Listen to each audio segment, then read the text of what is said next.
Yo, what's going on, everybody? It is Straight Outta Boston here, and today I'm back for episode number 49 of my Brooklyn Nets MyLeague series here on NBA 2K16. So Brook Lopez's high ankle sprain has healed. He is back into the rotation, although we were only healthy for about a week because Victor Oladipo goes down with a lower leg stress fracture. He's going to be out for 1 to 2 months. And then Jarnell Stokes suffers a dislocated patella. His season is going to be done. So we suffered two pretty big injuries right there.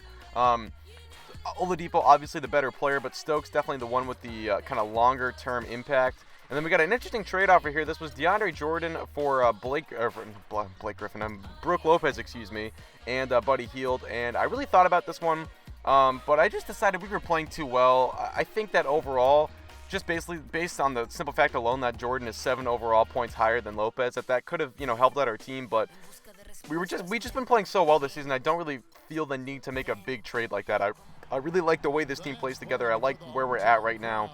And I just don't really feel like making a big blockbuster. You see, I got another trade offer there, Mike Conley for Chris Miles it was. And, that's another one where I think we probably maybe would have gotten the better overall player in that. But at the same time, Conley is very old, and we just don't really have the need at point guard right now. So, anyway, Chris Miles, though, is a guy that I'm becoming more and more open to trading. I just think with the way we've sort of built this team, we don't really have a need for his scoring quite as much as we might have last year, and his potential, I believe, is actually down to a B or a B- right now. I think when we drafted him, it was originally a B+, but it has gone down since we have drafted him, so I'm a little bit concerned about his progression, and I didn't really love the way his attributes increased over the offseason. Some of his shooting and scoring went up a little bit, but his athleticism went down, and I was a little bit concerned by that, so anyway, one other thing I saw there on the trade block was Harry Giles, actually. His name had been circulating in some rumors. Of course, of the Los Angeles Lakers who were playing in this episode. And he is like an 89 or a 90 overall power forward now. He was the number 1 or number 2 pick, I want to say, back in 2017. And he's really, become one of the best players, and especially one of the best big men in the league. And if he's available, I definitely want to try and capitalize on that. But I did try and propose some trades, and the Lakers were really having none of it. I just don't really think we have the top-tier assets available to get a guy like that. They weren't really interested in Chris Miles and Brook Lopez, or Chris Miles and, all of our draft picks that we own for the next, 5 years. I was trying, guys, trust me. And if we could get Harry Giles, I would probably trade pretty much anyone on this team. Or really, almost any combination of players on this team to get a guy like Chris Miles, Harry Giles. But anyway, that is pretty much that. Let's get into the gameplay here. So we're taking on the Lakers. Of course, the Lakers last season beat us really badly, and I've always thought of them as a pretty bad matchup for us. We just really struggle with the fact that they have 2 of probably the best 10 or 15 players in the league, and really 3 of the top 20 probably, with D'Angelo Russell, Harry Giles, and LeBron James. We just don't really match up with them top-tier talent-wise, and that's why they're a bad matchup for us. But we ended up playing them pretty well this game. As you can see right now, LeBron's dunk puts them up by 6. So I thought this would be kind of a good a good test for us, and kind of see how far we've come this season, and how far we've come this season from last season. Because remember, we got our doors blown off when we faced them last year, and we were very lucky they didn't make the NBA Finals. Even though we did get our doors blown off in the finals as well, I think that was more due to the fact that we were just too banged up at that point in the season. We didn't have Eric Bledsoe, we didn't have Andre Iguodala, and our team just wasn't the same as it was when we were at full strength. So I think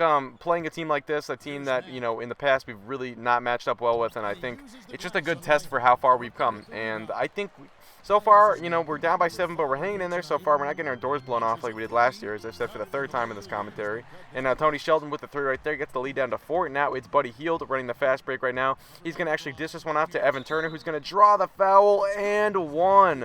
So Evan Turner contributing right now. He gets the and 1 now. The lead is down to 1. It's LeBron with the ball, though. He is going to try and play make. Finds his man Shelvin Mack behind the line. That 3 ball is good, so that puts LA up by 4. That would be the margin entering the 4th quarter. Then LeBron getting to the bucket right there, putting the Lakers back up by 4, but quickly the Nets trying to respond. It's Bledsoe going right down the court, breezing by D'Angelo Russell, and getting to the basket for the 2-handed slam. So it's a 2-point game right now. It is Bledsoe in the corner. He's looking for the screen from Porzingis, goes right around the screen and into the lane. Easy 1-handed slam, and this game is tied, but now the Lakers back up by 2. It's Russell with the ball. He goes right around Tony Shelton. Pretty bad defense on my part there, and then kisses the floater off the glass right there. Lakers back up by 4. Now it's Chris Miles with the ball, though. Dishes this one back to Bledsoe. He's going to pop the three. That one is good. A big three-pointer from Bledsoe. And now it's a three-point game with LeBron James down the court. Gives it to Russell and one. A back-breaking and run right there, putting the Lakers up by 6. But now we've cut the lead back down into it's Devin Booker with the ball. He's going to find Miles. Miles finds Porzingis cutting to the basket. Jumper is good. And we are tied once again, about 90 seconds to play. Lakers now up by 2. 2 possessions later for them, it's LeBron getting to the basket. Bad defense on Miles. This part I kind of bought the pump fake right there. It wasn't even really a pump fake. It was more of a head fake on LeBron's part. But out with the lead back down to 2. It's Bledsoe. Baseline. It's good. And we are tied once again at 103. Now final possession for the Lakers. It's LeBron getting to the basket. Layup rattles out. We would call timeout. One final shot attempt for Eric Bledsoe. He's going to get to the basket, but his layup is no good. And we are headed for overtime. So here we go now. Lakers up by 2 early in the OT period. It's Russell picked up by Sheldon. He's going to go right around Sheldon. Left or right-handed layup actually is good. Now the Lakers up by 6, trying to pull away here with 2 minutes to play. It's CJ Miles giving it to Russell. Russell's going to pull up for the midi, and that one is going to rattle home there, putting the Lakers up by 8.